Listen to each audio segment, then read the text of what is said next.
કેમ છો વાલા વાલા વિદ્યાર્થી મિત્રો, મારી યુટ્યુબ ચેનલ કૌશિકવેદીમાં આપ સૌનું સ્વાગત છે। આજે આપણે ફરી લઈને આવી ગયા છીએ ધોરણ 8 ગુજરાતી ત્રિમાસિક કસોટી જે 2026માં લેવાની છે તેના પેપર સાથે।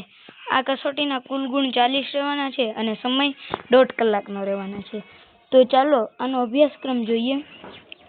તો આમાં એટલા પાઠ પૂછાવાના છે।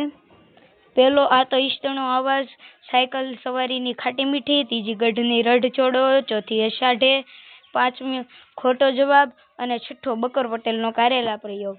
આ એટલા પાઠમાંથી આપણને પ્રશ્ન પૂછાવાના છે। તો ચાલો આપણે આ જોઈએ।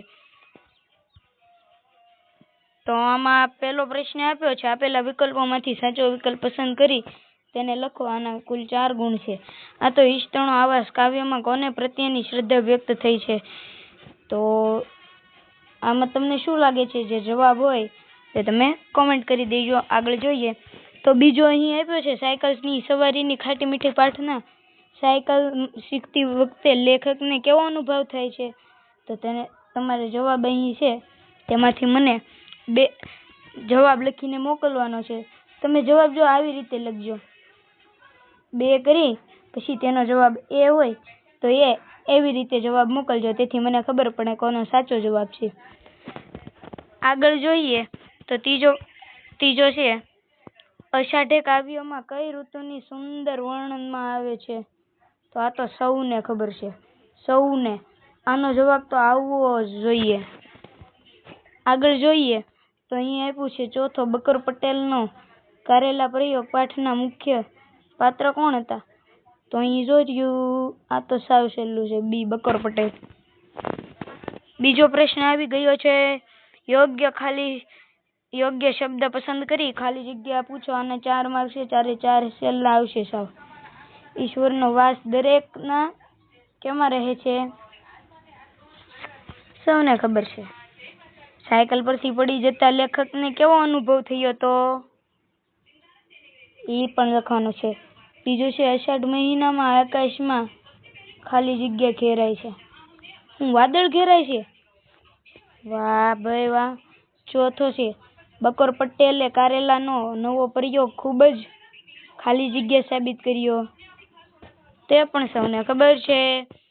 પછી અહીંયા ત્રીજો પ્રશ્ન આપણી વચ્ચે છે, નીચે પ્રશ્નના 1-2 વાક્યમાં ઉત્તર આપો। 5 માર્કનો 5 પ્રશ્ન છે, બધાના 2 ગુણ મળવાના છે, તો આના 10 માર્ક તો સાવ ઈઝી રીતે મળી જવાના છે। તો જોઈએ, કવિ ઈશ્વરના આવાસ વિશે શું કહે છે? બીજું, સાયકલ ચલાવતી વખતે તમને કઈ સાવચેતી રાખવી પડે? ત્રીજું, ગઢની રઢ છોડો પાઠમાંથી આપણને શો બોધ મળે છે? ચોથું, અષાઢ મહિનામાં પ્રકૃતિમાં કયા ફેરફારો જોવા મળે છે? અને પાંચમું, બકર પટેલે કયો પ્રયોગ કરવાનું નક્કી કર્યું? આ બધા જ પ્રશ્નો આપણને સાવ સહેલા છે, તો તેને આપણે સરખી રીતે જોઈને નક્કી કરી લેવાનું છે। ચોથું છે, આપેલા વ્યાકરણના પ્રશ્નોના ઉત્તર લખો। તો એ આપ્યું છે, સમાનાર્થી શબ્દ, તો ઈશનો અને મેઘનો સમાનાર્થી લખવાનો છે। વિરોધી શબ્દ લખવાનો છે, એટલે વિરોધાર્થી। સાચો અને આવાસ, સાચાનો તો સૌને ખબર હોય, સાચાનો ખોટો। અહીં આપ્યું છે, શબ્દ સમૂહ માટે એક શબ્દ, ઈશ્વરનું રહેઠાણ, એટલે અહીંયા જવાબ લખવાનો છે તમારે, બહુ સહેલો છે। 5મો પ્રશ્ન છે, ટૂંક નોંધ લખો। વર્ષા ઋતુનું પ્રાકૃતિક સૌંદર્ય, એટલે એમાં લખી નાખવાના હોય વધુ કે વધુ 3 ગુણ છે ને, એટલે વધુમાં વધુ 10 લીટી તો લખી નાખો એટલે તમને પૂરા ગુણ મળી જ જાય। પછી બીજું છે, બકર પટેલનું પાત્રા લેખન, તે પણ સહેલું છે, તેમાં લખી નાખો બકર પટેલને કારેલા બહુ ગમતા હતા, તેઓ કારેલા લટ્ટુ હતા, તેવું લખી નાખવાનું। અને ત્રીજું છે, સાયકલ સવારીનો આનંદ અને મુશ્કેલીઓ, તેમાં આનંદમાં તમે લખી શકો કે સાયકલ ચલાવતી વખતે ખૂબ ઠંડો પવન આવે છે અને વગેરે વગેરે। અને મુશ્કેલીઓમાં તમે લખી શકો કે સાયકલમાંથી જો પડી જવાય તો ખૂબ જ વાગે અને તેવું થાય, તેવી રીતે તમે લખી શકો છો। અને અહીં આપણને આપ્યું છે છઠ્ઠો પ્રશ્નોના સવિસ્તર ઉત્તર લખો. તો તેનો આપણે જોઈએ તો અહીં આપ્યું છે પેલું ખોટો જવાબ, વાર્તાનો મુખ્ય વિચાર અને તેમાંથી મળતી શીખ તમારા શબ્દોમાં વર્ણવો. આ તો આપણને સાવ સહેલું છે અને 4 ગુણ છે. આના તમારે 15 લીટી તમે લખો એટલે તમને મળી જાય પૂરેપૂરા 10 માર્ક.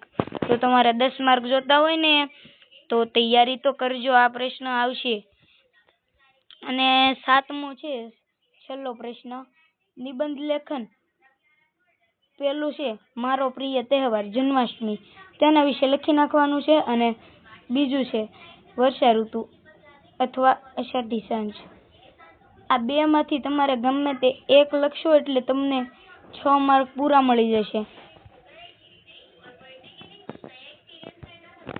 અને અહીંયા આપણું પેપર પૂરું થાય છે. જો તમને મારો વિડીયો ગમે તો વિડીયોને લાઈક, શેર અને સબસ્ક્રાઇબ કરજો.